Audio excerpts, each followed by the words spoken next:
आदमी ने बस धनुष उठाकर एक मूस पर निशाना साधा था, लेकिन जैसे ही वह घातक वार करने ही वाला था, उसे अचानक आसपास कुछ अजीब सा महसूस हुआ। इससे पहले कि वह कुछ समझ पाता, एक तेज भाला अचानक उसकी ओर आ गया। इस झटके से वह पेड़ से नीचे गिर पड़ा और उसके हाथ में पकड़ा शक्तिशाली कंपाउंड वो भी 2 टुकड़ों में टूट गया। उसने देखा कि छिपे हुए दुश्मन अभी भी उसकी ओर तीर चला रहे हैं, तो जॉन तेजी से पास की घास में छिप गया, क्योंकि घास की ऊंचाई खुद को छुपाने के लिए बिल्कुल सही थी। इसी दौरान उसने चुपके से देखना चाहा कि उसका पीछा करने वाला कौन है, लेकिन अगले ही पल घास में से अचानक एक आदमी निकल आया। ये देखकर जॉन बुरी तरह डर गया और घबराकर उल्टे पांव जंगल की ओर भागने लगा, लेकिन पीछे का बदमाश उसे छोड़ने वाला नहीं था। वह बिना घबराए लगातार उसका पीछा करता रहा, मानो वह बस एकदम सही मौके पर हमला करने का इंतजार कर रहा हो।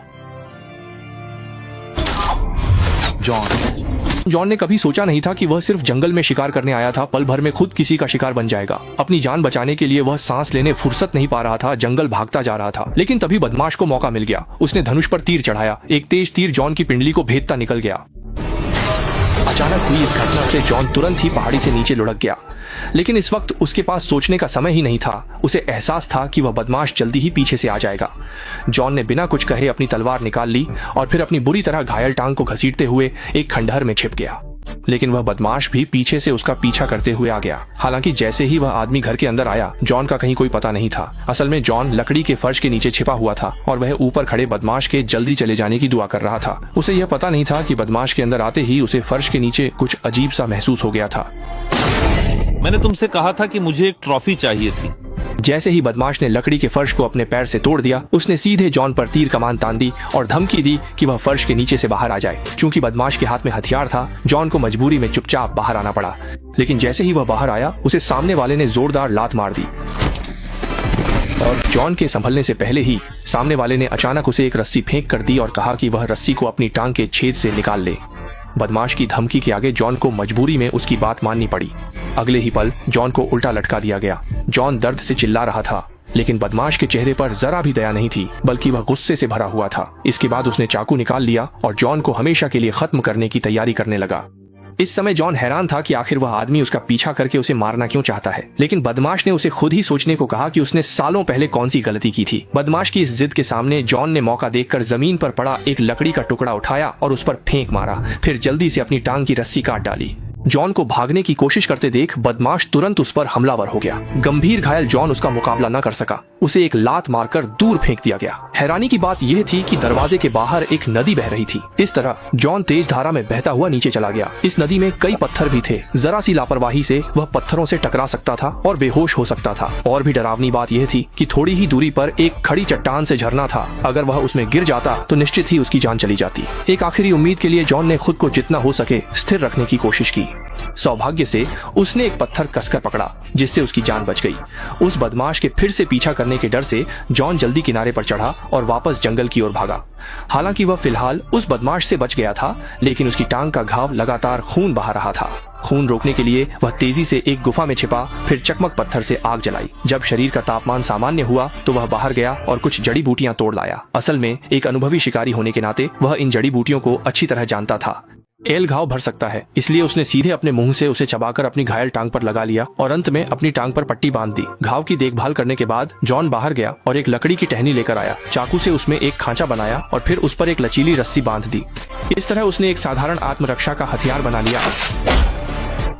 इसके बाद जॉन बिना समय गंवाए अपने जंगल के छोटे घर की ओर लौट पड़ा। असल में आज उसका बेटा अपनी पत्नी के साथ घर आने वाला था, इसलिए उसे जल्दी से जल्दी घर पहुंचना था। लेकिन रास्ते में ही उसकी वॉकी टॉकी से अचानक बदमाशों की आवाज सुनाई दी। I believe in him no we exist। इसका मतलब ये भी है कि बदमाश अभी अपने आसपास कोई रास्ता न देखकर जॉन केवल अपनी चाल तेज कर सकता था। लेकिन जब वह बड़ी मुश्किल से घर के पास पहुंचा तो वह एकदम हैरान रह गया, क्योंकि उसका बेटा पहले ही घर के दरवाजे पर पहुंच चुका था। और भी डरावनी बात यह थी कि उसी समय बदमाशों ने उन पर तीर कमान तान रखी थी। ये देखकर जॉन घबरा गया और समझ नहीं पाया कि क्या करे। तभी वॉकी टॉकी में बदमाश की आवाज आई, जिसने जॉन को धमकी दी कि वह बिल्कुल भी आवाज न करे और उन्हें खुद ही वहाँ से जाने दे। असल में बदमाशों की दुश्मनी सिर्फ जॉन से थी। वह निर्दोष लोगों को नुकसान नहीं पहुंचाना चाहता था। जैसे जैसे गाड़ी दूर जाती गई, बदमाश भी घर की ओर बढ़ा, जमीन पर रखी रेड वाइन की बोतल उठाई और प्यास बुझाने के लिए घर के अंदर चला गया। लेकिन उसे यह पता नहीं था कि इस समय जॉन के हाथ में पहले से ही एक खुद बनाई हुई हथियार थी। अगले ही पल एक तेज तीर बदमाश के चेहरे को चीरता हुआ निकल गया। उस तीर ने उसे लकड़ी के तख्ते पर बुरी तरह से जड़ दिया, जिससे वह हिल भी नहीं सका। अच्छी बात यह थी कि तीर ने बदमाश की जीभ को नुकसान नहीं पहुंचाया था, इसलिए वह अब भी सामान्य रूप से बोल सकता था। इस तरह शिकारी से शिकार बनने की उसकी बारी आ गई। इस बदमाश को सबक सिखाने के लिए जॉन ने बिना कुछ कहे घर में रखे नींबू निकाल लिए और नींबू का रस उसके घाव पर डालने की तैयारी करने लगा। इसके बाद जॉन ने बदमाश से पूछा कि वह उसे बार बार मारने की कोशिश क्यों कर रहा है, लेकिन बदमाश ने जिद्दी अंदाज में जवाब देने से इनकार कर दिया और कहा कि जॉन खुद ही अंदाजा लगाए। जब बदमाश ने बात नहीं मानी तो जॉन ने मजबूरी में नींबू का रस उसके चेहरे पर डाल दिया। लेकिन किसे पता था, लेकिन बदमाश काफी सहनशील निकला। कोई और रास्ता न देख जॉन ने कुल्हाड़ी उठाई और बिना कुछ कहे सीधे उसकी पैंट के बीचों बीच मारने के लिए चला गया। पर जॉन को पता नहीं था कि कुल्हाड़ी ठीक उसी जगह लगी जहां बदमाश को बांधने वाली रस्सी थी। रस्सी के टूटते ही कहानी में फिर से मोड़ आ गया। जॉन को वहीं बेहोश कर दिया गया और बदमाश ने बिना घबराए शिकार की बंदूक उठाई, दराज से गोलियां निकाली और बंदूक में भर ली। फिर गुस्से में जॉन को उठाकर कार में फेंक दिया। अब जब जॉन में कोई विरोध करने की ताकत नहीं बची थी तो बदमाश ने तय किया कि वह उसे सब कुछ साफ साफ बता देगा। असल में वह बदमाश भी कभी एक आम इंसान था, लेकिन एक दिन गांव में अचानक बहुत सारे गुंडे घुस आए और उसकी पूरी फैमिली को बेरहमी से मार डाला। बदला लेने के लिए उसने एक जवाबी टीम बनाई, लेकिन जल्दी ही उनकी टीम पर सरकारी सेना ने हमला कर दिया। इसी तरह उसके साथी सैनिकों को सरकारी सेना ने बेरहमी से गोली मार दी और वह बदमाश भी उन्हीं में से एक था। और उस वक्त गोली चलाने वाला शख्स कोई और नहीं बल्कि जॉन था। लेकिन किस्मत से वह बदमाश चमत्कारी रूप से बच गया। उसने बहुत कोशिशों के बाद जॉन का पता ढूंढ निकाला और अब वह जॉन से बदला लेने आया था। उसने बदला लेना शुरू किया ताकि जॉन भी वही दर्द महसूस कर सके जो उसने झेला था। लेकिन उसे क्या पता था कि जब वह बदमाश अपनी यादें ताजा कर रहा था तभी जॉन ने अचानक उस पर हमला कर दिया, जिससे गाड़ी सीधे पहाड़ी से नीचे जा गिरी, कई बार पलटी खाई और खाई में लुढ़क गई। पता नहीं कितनी देर बाद मौत को मात देकर जॉन कार के नीचे से बाहर निकला और बिना कुछ कहे सीधे शॉटगन की ओर रेंगने लगा। लेकिन जैसे ही वह मुश्किल से रेंग रहा था, जैक भी बेहोशी से जाग गया और जमीन पर पड़ी एक सिग्नल फ्लेयर उठाकर जॉन की दिशा में चला दी। लेकिन जॉन ने उसकी बिल्कुल परवाह नहीं की और लगातार शॉटगन की ओर रेंगता रहा। आखिरकार उसने शॉटगन हासिल कर ली, मगर जैसे ही जॉन ने जैक पर निशाना साधा, जैक के मन में जरा भी घबराहट नहीं थी, क्योंकि उसने पहले ही गोलियां छुपा दी थीं। इसी तरह जॉन जैक की धमकी में आ गया। धीरे धीरे वे पहाड़ी छोटी बढ़ने लगे। जॉन साधारण व्यक्ति नहीं था। जान बचाने के लिए उसने पहले टांग में दर्द बहाना किया, आराम करने लगा। फिर जब जॉन ध्यान नहीं था तो उसने चुपके अपने हाथ की रस्सी काटनी दी। पता नहीं वे कितनी दूर चले, लेकिन आखिरकार जॉन थक कर गिर पड़ा। जब देखा कि जॉन कोई हरकत नहीं बची थी, जैक को लगा कि जॉन शायद अब तक यातना से मर चुका है, इसलिए वह धीरे धीरे उसके पास जाकर उसकी चोटें देखने लगा। लेकिन अगले ही पल जॉन ने एक पत्थर से जैक पर अचानक हमला कर दिया। जैक का सिर तुरंत चकरा गया और जब उसे होश आया तब तक जॉन पास के जंगल में भाग चुका था। जल्दी ही जॉन को एक छोड़ी हुई लकड़ी की झोपड़ी दिखाई दी।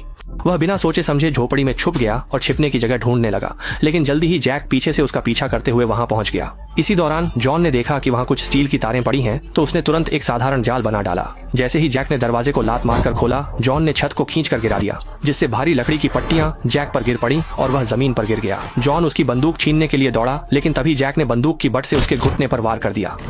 जॉन के किसी चालाकी भरे कदम को रोकने के लिए जैक ने उसके घुटने पर चाकू से गहरा घाव कर दिया। जैक को लगा था कि अब यह लड़ाई उसी की जीत है, लेकिन उसे क्या पता था कि जॉन न जाने कहां से एक स्टील की कील ले आया और सीधे जैक के सीने में घुसा दी।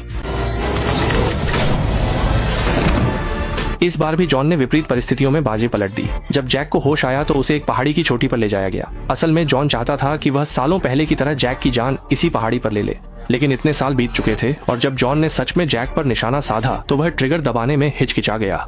आखिरकार काफी मानसिक संघर्ष के बाद उसने अपनी शिकार बंदूक उठाकर खाई में फेंक दी। लगता है कि उसने अपनी सारी नफरत छोड़ दी है, क्योंकि उसका मानना था कि असल में वे दोनों गलत नहीं थे, गलती सिर्फ युद्ध की थी। वे दोनों ही युद्ध के शिकार थे। जैक ने युद्ध के कारण अपने परिवार को खो दिया था और जॉन ने युद्ध के कारण जैक पर गोली चलाई थी।